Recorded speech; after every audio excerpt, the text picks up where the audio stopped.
네, 10시 20분 지나가고 있습니다. 시장의 분위기, 양지수 모두 다 긍정적인 모습을 보여주고 있습니다. 오늘도 키워드로 시장을 관통해 보죠. 자, 바로자산운용의 윤정식 이사입니다. 이사님 안녕하세요. 네, 안녕하세요. 네, 자, 아침에도 말씀을 해주셨던 것처럼 반도체 관련돼서 또 하이닉스의 흐름이 또 좋습니다. 이제 그런 가운데 오늘 시장을 분석해 볼 텐데요. 우선 오전장을 관통할 수 있는 펀치 한 방부터 날려주시죠. 네, 반도체주의 반등으로 잡아갔습니다. 네, 좀 더 자세하게 이제 하이닉스를 포함해서 좀 말씀해 주세요. 네, 이 필라델피아 반도체 지수 좋았기 때문에 오늘 삼성전자와 SK 하이닉스 상승을 하고 있고요. 그러면서 당연히 1위와 3위 종목 상승하니까 지수도 좋습니다. 지수 1.1% 정도 상승을 하는데요. 삼성전자 하이닉스, 필라델피아 반도체 지수도 사실 비슷하죠. 차트가 바닥권 형성하고요. TSMC 좋은 실적 나오면서 지수도 국내 지수 코스피 기준으로 보면 2300선 정도 어느 정도 바닥 형성하고 올라갈 때 같이 올라가는 모습, 당연히 시가총액 최상위 종목이기 때문이기도 하지만 반도체에 대한 비관론이 정점에 달한 게 6월 말 7월 초였거든요.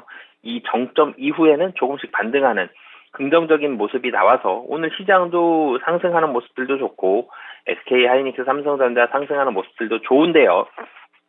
근데 조금 더 살펴봐야 될 부분들이 있습니다.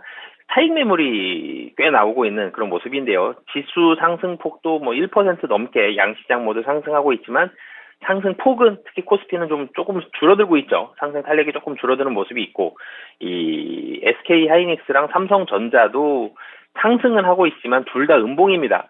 차익 매물이 고점 대비해서 특히 SK 하이닉스 같은 경우는 고점이 오늘 4.5% 상승이었는데요.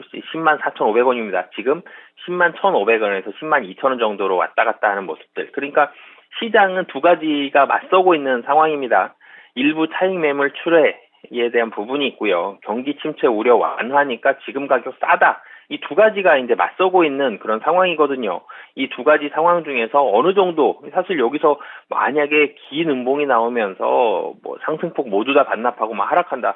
굉장히 차트상으로는 좋지 않은 그런 모습인데, 그렇게까지 나타날 가능성은 좀 낮아 보이고요. 하지만 차익 실현 매물은 어제도 일부 좀 나왔는데 오늘도 일부 좀 나오고 있는 그런 상황이고, 가능성으로 본다라면 차익 매물 출회, 이 매물 소화 과정 어느 정도 좀 거치면 다시 한번 상승에 대한 가능성은 높아 보이고요. 오늘은 이 시장이 좋음에도 불구하고 좀 더 확인하려는 그런 모습들, 그리고 수익에 대해서 그동안 너무 어떻게 보면은 상승하면 조정 깊게 나오고 상승하면 조정 깊게 나왔고 이런 모습들에 있어서 좀 스트레스를 많이 받았었죠. 기관 투자자도 그렇고 외국인도 그렇고. 그렇기 때문에 일정 부분, 그러니까 이 반도체가 나쁘다기보다는 일정 부분 수익을 좀 실현하고 가자라는 그런 모습들에 대한 차익 실현 매물이 일부 좀 나오고 있는 정도다라고 보시면 좋을 것 같습니다.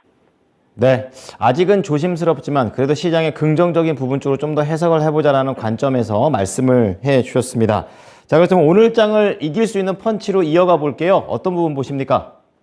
네, 환율 하락과 외국인의 수급으로 말씀을 드리겠습니다. 네, 두 가지의 연동성은 굉장히 깊죠. 그런 가운데 환율이 좀 많이 내려오는 그런 흐름을 보여주고 있는데요. 어떻게 볼까요? 네, 좀 전에 반도체 말씀을 드렸을 때도 좋은데 조금 아쉬운 부분이 있었죠. 오늘 환율과 외국인의 수급도 좋은데 조금 아쉬운 부분이 있습니다. 우선 긍정적으로는 지금 기준으로 보면은 이 달러원 환율이 6원 40전 하락을 해서 1307원 조금 아래 이 정도에서 움직이고 있는데요. 달러원 환율이 하락을 했습니다. 그리고 외국인도 매수를 하고 있는 그런 모습입니다. 이 외국인 같은 경우는 오늘까지 5거래일 연속 순매수를 보여주고 있는데요. 근데 여기까지는 좋은 모습인데요. 조금 아쉬운 부분을 살펴본다라면은 환율이 사실 좀 더 많이 8원 이상 하락을 했었다가 환율 하락폭이 조금 줄어드는 모습, 이거 조금 아쉽죠. 그리고 외국인의 순매수 5거래일 연속 순매수라는 점은 좋지만 외국인의 순매수가 오늘 109억입니다. 순매수 금액 자체가 상당히 제한적이다라는 점. 그리고 물론 이제 이 매수 금액이 작은 이유는 전기전자, 반도체와 운수장비, 자동차로 차익 매물이 조금 나오고 있기 때문에 자동차도 그렇고 이 반도체도 그렇고 상승을 하고는 있습니다. 근데 여기에 좀 전에도 말씀을 드렸죠. 올랐는데 이전과 같은 스트레스 안 받으려고 차익 매물 좀 나오고 있다. 이렇게 말씀을 드렸는데 이 매물이 나오고 있는 영향 결정적이긴 하지만 외국인이 이 순매수 금액이 좀 약하다는 점, 좀 매수 금액이 좀 낮다라는 점은 조금 아쉬운 그런 부분이 있고요. 이제는 하지만 뭐 아쉬운 부분이 있지만 분명히 시장은 긍정적인 모습으로 많이 바뀌었습니다. 지금 시장 자체는 크게 스트레스 받기보다는 다음 스텝을 준비해야 되는 마음 편안하게 가지면서 다음 스텝을 준비할 수 있는 그런 시기다라고 보시면 될 것 같은데요.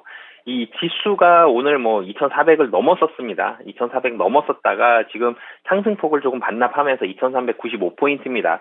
2,400을 안착하는 게 굉장히 좀 중요한 그런 시기인데요. 이 차익 매물에 계속적으로 밀리다 보면 지수가 큰 폭으로 2,300을 하회한다든지 이렇게 큰 폭으로 하락할 가능성은 거의 없지만 2,400 위에서 노느냐 아래에서 노느냐 지수가 그 부분이 굉장히 중요하기 때문에 오늘과 같은 경우 장 후반에 오전장은 지금 차익 매물을 소화를 하고 있기 때문에 장 후반에 좋은 모습이 나타난다. 차익 매물 소화하고 오후장에 추가적인 상승이 가능하다 그러면 이제는 내일 시장도 상당히 좀 긍정적으로 보셔도 좋을 것 같고요. 근데 오늘 2,400을 회복하지 못한다 그러면 시장이 비관적으로 하락할 가능성은 낮지만 강한 모습이 나타날 가능성도 좀 낮은 횡보할 가능성이 상당히 좀 높은 그런 시장이 전개될 가능성이 높다라고 보시면 좋을 것 같습니다.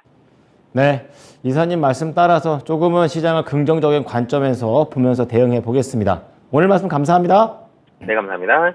네, 지금까지 키워드 원투펀치였습니다.